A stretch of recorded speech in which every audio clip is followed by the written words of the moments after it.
Hello friends, അസ്സാം വലൈക്കും. Welcome back to my channel. ഇപ്പോഴത്തെ വിഷയം കറുപ്പും വെളുപ്പുമാണ്. ഇപ്പം നടന്നുകൊണ്ടിരിക്കുന്ന വിഷയങ്ങളാണ് കേട്ടോ, കറുപ്പും വെളുപ്പും.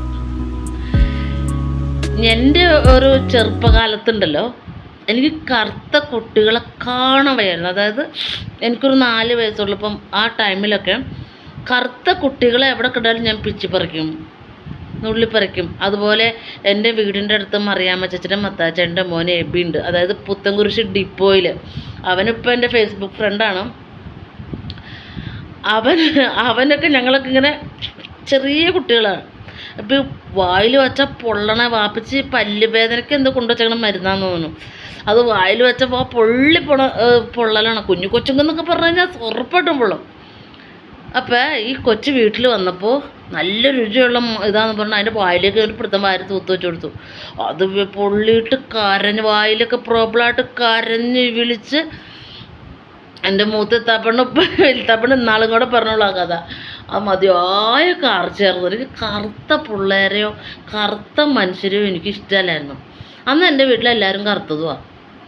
അങ്ങനെ വല്ല വെള്ള ആരുമില്ല, ഞാൻ ഉൾപ്പെടെ എല്ലാവരും.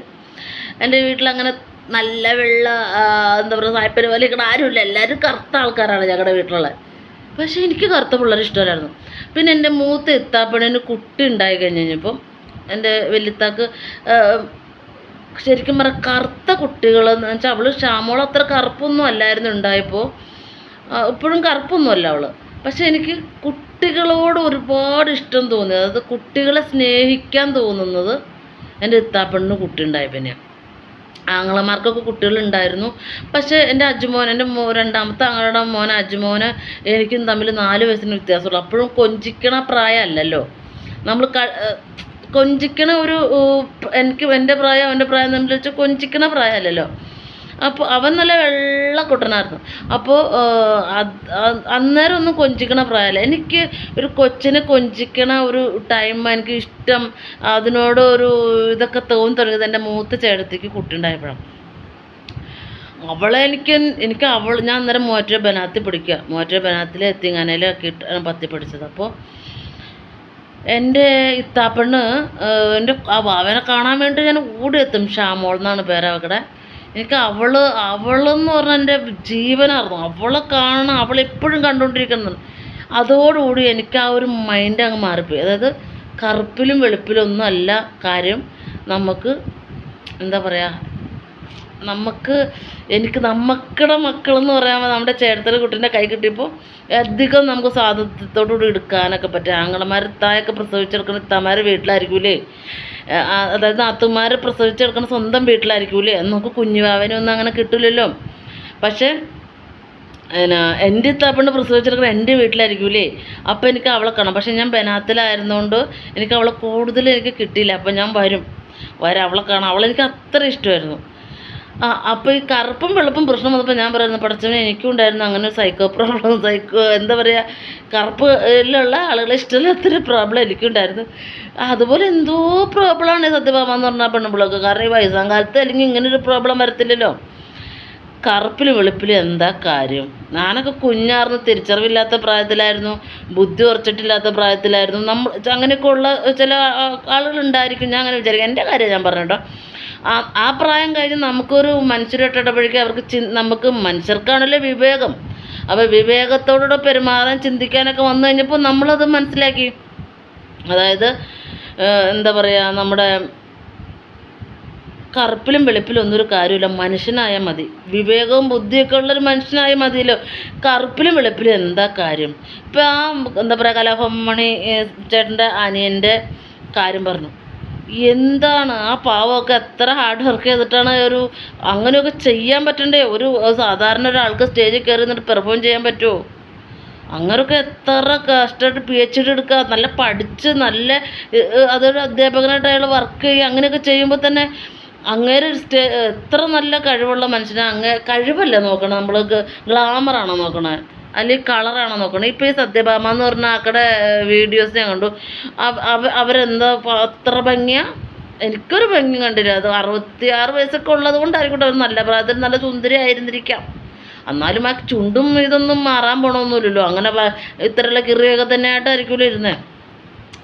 അപ്പോൾ ഈ നമ്മൾ കറുത്തോരെ വെട്ടിയാലും ചോര തന്നെ വരിക, വെളുത്തോരെ വെട്ടിയാലും ചോര തന്നെ വരിക. ഇതെന്താ സ്ത്രീക്കൊരു ബോധം അല്ലാണ്ട് ഇങ്ങനെ പറഞ്ഞതെന്ന് അറിയില്ല. ഇപ്പോഴും ഈ കാലഘട്ടത്തിലും ഇങ്ങനത്തെ എന്താ പറയുക വർണ്ണവിവേചനത്തോടുകൂടി ചിന്തിക്കുന്ന, ഈ വർണ്ണവിവേചനം കാണിക്കുന്ന സ്ത്രീകൾ, ഇത്രയും വിദ്യാഭ്യാസം വിവരമൊക്കെയുള്ള സ്ത്രീകളും ഉണ്ട്.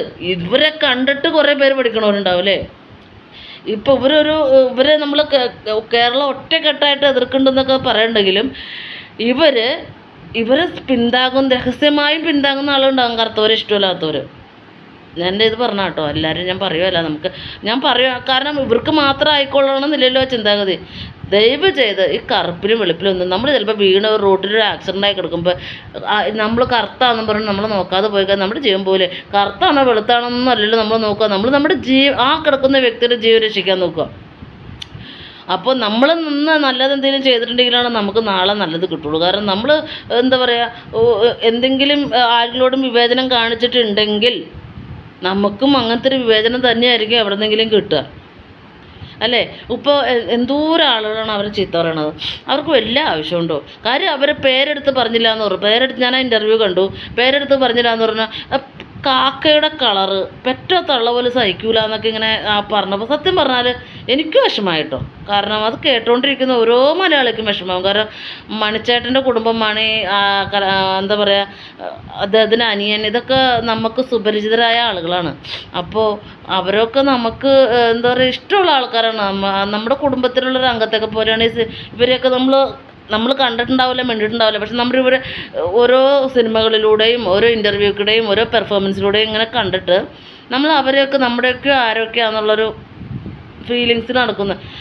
എന്തിനാണ് എവിടെയെങ്കിലുമൊക്കെ ആരെങ്കിലുമൊക്കെ എന്തെങ്കിലും. പിന്നെ അവർ ചോദിക്കുന്നുണ്ട്, ഇവിടെ മീഡിയ വന്ന് നിൽക്കുമ്പോൾ ചോദിക്കുന്നുണ്ട്, നിങ്ങൾക്ക് ഇതിനു മുമ്പ് എൻ്റെ വീട് അറിയായിരുന്നോ? ഇതിനു മുമ്പ് നിങ്ങൾ എൻ്റെ ഇൻ്റർവ്യൂ ചെയ്തിട്ടുണ്ടോ? ഇതിനു മുമ്പ് നിങ്ങൾ അങ്ങനെ ചോദിക്കണം. അപ്പോൾ അതാണ് അവരുടെ പ്രോബ്ലം. അവരെ ഇതുവരെ ആരും ഇൻ്റർവ്യൂ ചെയ്തിട്ടില്ല, ആ സ്റ്റേജിൽ പ്രോഗ്രാം ചെയ്യാൻ വിളിച്ചിട്ടില്ല. ഇതൊക്കെ ആയിരിക്കും അവരുടെ പ്രോബ്ലം. എന്തായാലും അവരെ മാത്രമായിട്ടല്ല ഞാൻ പറയണേ, ഇങ്ങനെ ചിന്തിക്കുന്നവർ മനസ്സിലാക്കുക എന്തിനു വേണ്ടിയിട്ടാണ്. കാരണം നമ്മൾ നാളെ മരിച്ചു കഴിഞ്ഞാൽ ഈ വെളുപ്പിലും കറുപ്പിലൊന്നുമല്ല, പുഴുവിന് വെളുത്ത ശരീരമാണോ കറുത്ത ശരീരമാണോ എന്നൊന്നും നോക്കില്ല. അതുപോലെ നമ്മുടെ ദഹിപ്പിക്കുന്ന ശരീരമാണെങ്കിൽ പോലും ആ ഇത് വെളുത്ത ശരീരമാണ്, അതുകൊണ്ട് തീ തൊടണ്ട, കറുത്ത ശരീരമാണെങ്കിൽ മാത്രം തീ തൊട്ടാൽ മതി, അങ്ങനെ ഒന്നും വിചാരിക്കൂല. ഇതെല്ലാം വെറുതെ മണ്ണായി തീരാനുള്ളത്. അതുകൊണ്ട് ഈ കറുപ്പിലും വെളുപ്പിലും ഒന്നും ബഹളം ഉണ്ടാക്കാതെ ഒന്ന് സമാധാനമായിട്ട് സ്വസ്ഥമായിട്ട് ജീവിക്കാൻ നോക്കും. എന്തൊക്കെ വന്നാലും പഠിക്കൂല. ക്രിസ്ത്യൻ, മുസ്ലിം, ഹിന്ദു, കറുപ്പ്, വെളുപ്പ്, എന്താണിത്?